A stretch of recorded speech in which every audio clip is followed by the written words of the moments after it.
Popcorn மிஷினில் எண்ணெயே இல்லாமல் நம்ம எப்படி பாப்கார்ன் மிஷினில் நம்ம அப்பளம் பொரிக்கிறதுன்னு பார்ப்போமா? ரொம்ப உடம்புக்கு நல்லதுங்க. ஆயில் இந்த மாதிரி நீங்கள் வாங்கி வச்சுட்டு ரொம்ப யூஸ்ஃபுல்லாக இருக்கும். ரேட்டும் கம்மி தான். இதை வாங்கியே எப்படியும் ஒரு 20 வருஷம் இருக்கும். அது பாட்டுக்கு ஒர்க் ஆகிக்கிட்டு இருக்குது. எந்த பிரச்சனையும் வரல உங்களுக்கு. எல்லா அப்பளமும் உங்களுக்கு அழகாக இதில் பொரிஞ்சு வரும். நீங்கள் பப்பாட்டு கூட இதில் உள்ளே வச்சு பண்ணலாம்.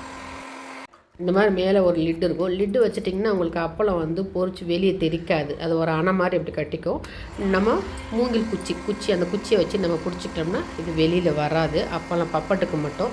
ஏன்னா அது அழகாக அப்படி சுருண்டு கொஞ்சம் வந்ததுக்கப்புறம் டமால் காற்று பறந்து வெளியே வந்துடும். அதனால் நம்ம குச்சியை வச்சு பிடிச்சிக்கிட்டே இருந்தோம்னா அழகாக ரெண்டு பக்கம் சுட்டாப்பளம் மாதிரி ரொம்ப அருமையாக இருக்கும். வத்த குழம்புக்கு கார குழம்புக்கெல்லாம் ரொம்ப நல்லாயிருக்கும் சுட்டாப்பளம். பப்பாட்டு ரொம்ப அருமையாக வரும். கலர் அப்பளம் எல்லா அப்பளமும் வரும். பாருங்கள், இதெல்லாம் நான் மேலே கவர் போடாமல் போட்டோன்னா அப்படியே பறந்து வெளியே போய் விடுதுடும். அதனால் நம்ம மேலே ஒரு ஏற்கனவே கொடுத்துருக்க அந்த லிட்டை நம்ம இப்படி போட்டுவிட்டு நம்ம பொரிக்கலாம். தலையிலாவும் போட்டு பொரிக்கலாம். நான் உங்களுக்கு காட்டுறதுக்காண்டி இப்படி ஸ்ட்ரைட்டாக மேலே தெரியணுன்றதுக்காண்டி நான் அந்த ஹோல் மேலே தெரிகிற மாதிரி வச்சுருக்கிறேன். எல்லா அப்பளமே சூப்பராக வருங்க. ஆயிலே இருக்காது.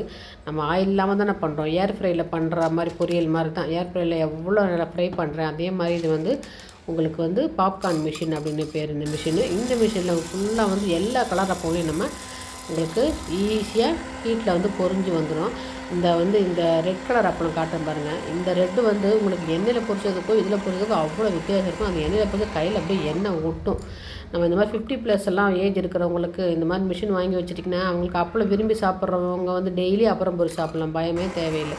டெய்லி எண்ணெயில் பொரிச்சு சாப்பிட்றது கஷ்டமாக இருக்குது. இந்த மாதிரி மிஷின் வாங்கி வச்சுட்டிங்கன்னா உங்களுக்கு எல்லாமே பண்ணலாம். இதில் பாப்கார்ன் கூட பண்ணலாம். அதேமாதிரி மோர் மிளகா இருக்குது பாருங்கள். மோர் மிளகாவும் நம்ம எண்ணெயில் அதை வறுத்தெடுக்காமல் இதுலேயே நம்ம பண்ணலாம். கொஞ்சம் காட்டம் முகத்தை நேராக வைக்காமல் வைக்கணும். ஏன்னா மோர் மிளகா காட்டம் அடிக்கும்.